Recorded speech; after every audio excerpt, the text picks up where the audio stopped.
Okay.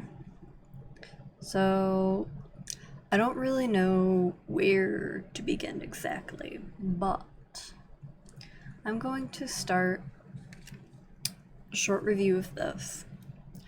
I did do kind of a live stream of listening to almost all of it on my Instagram, which was kind of sudden, but okay. So, the audio quality on this is really nice. Shoot, I literally don't even know where to begin with this. But I'm confused by some of it, as in what he was aiming for with a playlist or a set, whatever you want to use. It's not bad. It's actually really good. I was honestly really surprised because this has a lot of my favorite songs on it. It has Heart, it has Sonata. I noticed a few things when I was listening to it, and my hearing's not the greatest, but it was enough for me to tell that there was some difference in the techniques used for singing. I heard them anyways. I mean, people might hear different things. No one's hearing's really the same. So for Heart, I noticed in the original recording for Heart, the studio album, it is sang with a more open throat. I know this because I use Heart as practice for deepening my voice because my voice is naturally very high pitched and Heart has such a low pitch. And some instances that's how I have strained my voice because not properly warming up. But I noticed that Heart this time was sang at the same level that he used for his Symphony of the Vampire and that he used for his album Sing. I noticed it was about the same level. So it was interesting to hear it in kind of a different, more orchestrated version versus the more heavy version, I guess. I guess that would be kind of how we could say it.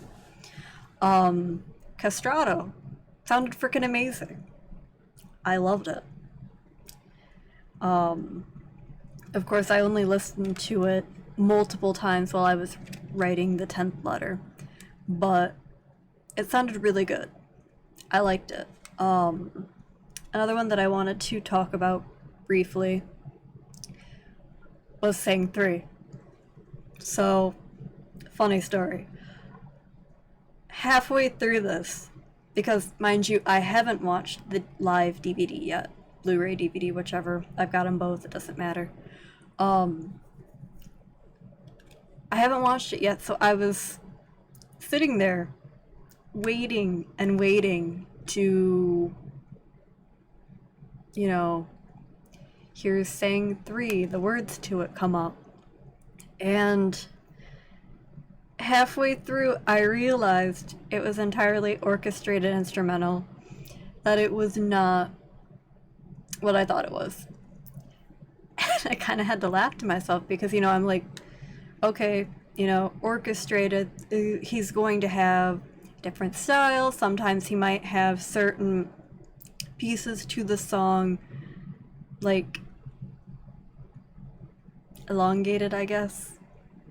He might have different ways, different techniques playing with the song, pretty much, to give the people who are at the concert a fresh experience. And so I'm sitting there and it's like, okay, when's it gonna play? It's like, I'm dumb. This is entirely instrumental.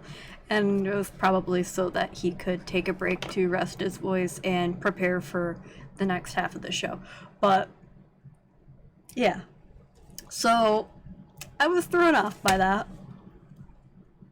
It sounded really good though. I absolutely loved it. It was really gorgeous, and it gave my body all kinds of feels because I love music. Music is my life, and it helps me write.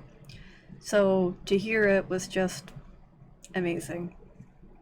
For the second half,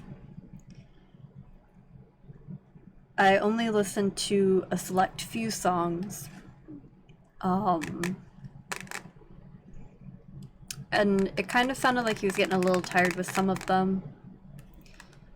Not like bad tired, but just you could tell it sounded anyways like he had been moving around on stage a bit, so his voice was quick to drop on certain notes.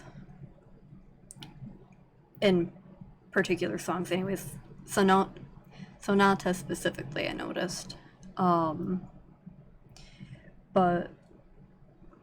I mean, I'm still a little confused with him ending the concert with Louis, but it's not bad. It's an interesting way because usually he would end it with something else. But overall, I definitely really like this.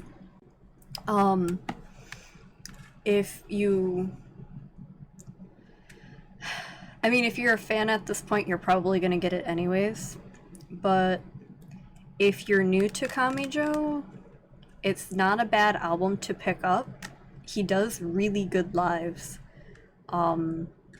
because he's very peculiar about how his music is presented and audio quality. He's very particular about the audio quality.